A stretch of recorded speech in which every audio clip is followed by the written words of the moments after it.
Pushpa the rule డిసెంబర్లో విడుదల కాబోతున్నటువంటి ఈ సినిమా పైన ప్రపంచవ్యాప్తంగా హ్యూజ్ ఎక్స్పెక్టేషన్స్ అయితే ఉన్నాయి. ఎందుకంటే ఇటీవల ఆయన ఒక ప్రతిష్టాత్మకమైనటువంటి నేషనల్ అవార్డు సొంతం చేసుకున్నారు.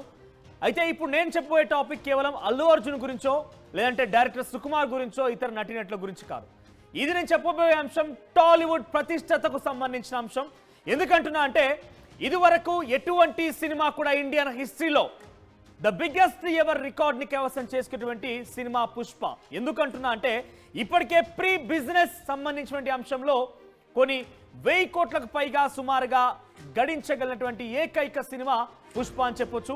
సో ఇండియన్ సినిమా హిస్టరీలో ఏ సినిమా కూడా ఈ స్థాయిలో బిఫోర్ సినిమా రిలీజ్ కంటే ముందు ఇంతటి స్థాయిలో బిజినెస్ సాధించలేకపోయింది. సుమారుగా మొత్తం మీద థియేట్రికల్ రైట్స్ సంబంధించి 640 కోట్లు, నాన్ థియేట్రికల్ రైట్స్ సంబంధించి 425 కోట్లు, సుమారుగా 1065 కోట్ల రూపాయల్ని ప్రీ బిజినెస్ అంటే సినిమా రిలీజ్ అంటే ముందే సాధించగలిగింది పుష్ప. నిజంగానే ఆ ట్యాగ్ లైన్ లో భాగంగా పుష్ప ద రూల్ అనేది నిజంగానే ఇండియన్ హిస్టరీని రూల్ చేసే అవకాశం ఉంది. సో ఒకసారి మనం డివిజనల్ వారీగా వాళ్ళు సంపాదించినటువంటి థియేట్రికల్ రైట్స్ కనుక మనం చూస్తే తెలుగు రాష్ట్రాల్లో 220 కోట్ల రూపాయల్ని థియేట్రికల్ రైట్స్ బిజినెస్ సాధించగలిగింది పుష్ప 2. ఇక నార్థన్ రీజియన్ లో 200 కోట్లు, ఇక తమిళనాడులో 50 కోట్లకు సంబంధించినటువంటి థియేట్రికల్ రైట్స్, ఇక కర్ణాటకలో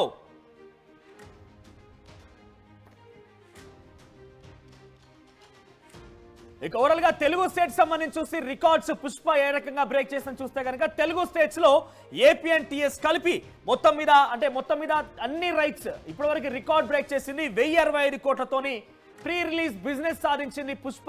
అనుకున్నట్టుగానే ఇండియన్ హిస్టరీని రూల్ చేసే అవకాశం ఉంది. దాంట్లో థియేట్రికల్ రిలీజ్ సంబంధించి 640 కోట్లు, ఆ తర్వాత నాన్ థియేట్రికల్ సంబంధించి చూస్తే కనుక 425 కోట్లు. Theatrical 640, non theatrical 425. ఒకవేళ థియేట్రికల్ మనం కన్ఫైన్డ్ గా మాట్లాడుకుంటే తెలుగు రాష్ట్రాల్లో 220 కోట్ల రూపాయలని థియేట్రికల్ రూపంలో బిజినెస్ సాధించింది. ఆ తర్వాత నార్థన్ స్టేట్స్ చూస్తే కనుక 200 కోట్లు. నార్త్ లో తెలుగు స్టేట్ లో టాలీవుడ్ లో కొంత ఇక్కడ ప్రతిష్టాత్మకంగా ఉంది కాబట్టి అభిమానులు ఎక్కువ సంఖ్యగా ఉంటారు. 220 కోట్లు అంటే బిజినెస్ సాధించే అవకాశం ఉంది కాబట్టి వచ్చింది ఓకే. నార్త్ లో కూడా 200 కోట్ల రూపాయల్ని సాధించగలిగారు ఈ సినిమా కంటే అర్థం చేసుకోవచ్చు ఎంత క్రేజ్ అక్కడ ఉందనేది. ఇక తమిళనాడు చూస్తే తమిళనాడులో 50 కోట్ల రూపాయలు థియేట్రికల్ బిజినెస్ అయింది. ఆ తర్వాత కేరళ విషయానికి వస్తే కేరళలో 30 కోట్ల రూపాయల థియేట్రికల్ బిజినెస్ అయింది. ఆ తర్వాత ఓవర్సీస్ సంబంధించి చూస్తే కనుక ఓవర్సీస్ లో 120 కోట్లు ఓవర్సీస్ లో బిజినెస్ అయింది పుష్పకి. ఇక కన్ఫైన్డ్ గా నాన్ థియేట్రికల్ రిలీజ్ సంబంధించి చూస్తే నాన్ థియేట్రికల్ రిలీజ్ 425 కోట్ల రూపాయలు. సో ఈ 425 కోట్ల రూపాయలు నెట్ఫ్లిక్స్ కేవలం చూడొచ్చు బిగ్గెస్ట్ ప్లాట్ఫామ్ నెట్ఫ్లిక్స్ అనేది. నెట్ఫ్లిక్స్ లో సుమారుగా 275 కోట్లు. ఆ తర్వాత మ్యూజిక్ సంబంధించి చూస్తే మ్యూజిక్ కే కేవలం 65 కోట్లు. ఇక శాటిలైట్ రైట్స్ సంబంధించి అంటే టీవీలో టెలికాస్ట్ చేయడం కానివ్వండి, ఈ రైట్స్ సంబంధించి 85 కోట్లు. సో మొత్తం మీద 1065 కోట్ల రూపాయలని Pushpa all time record, Pushpa to the rule all time record ని కైవసం చేసుకుంది. ముఖ్యంగా ఇండియన్ హిస్టరీలో ఇంతటి స్థాయిలో ఏ సినిమా కూడా ప్రీ బిజినెస్ ని సాధించిన అవకాశం లేదు. ఒకసారి ఇటీవల కాలంలో విడుదలైనటువంటి ప్రముఖ సినిమాలకు చూస్తే కనుక RRR కానీ, కల్కి కానీ, రోబో కానీ, బాహుబలి 2 కానీ, సలార్ కానీ, ఆ తర్వాత KGF కానీ, ఈ సినిమాల్లో ఏవి కూడా ఇంతటి స్థాయిలో బిజినెస్ చేయలేకపోయాయి. కేవలం మనం కన్ఫైన్డ్ గా థియేట్రికల్ రిలీజ్ వారి గురించి మాత్రమే మాట్లాడుకుంటే థియేట్రికల్ రిలీజెస్ లో మనం ఇప్పటివరకు సాధించినటువంటి బిజినెస్ కనుక చూస్తే ఇక్కడ మీరు చూడొచ్చు 450 కోట్ల రూపాయలు RRR.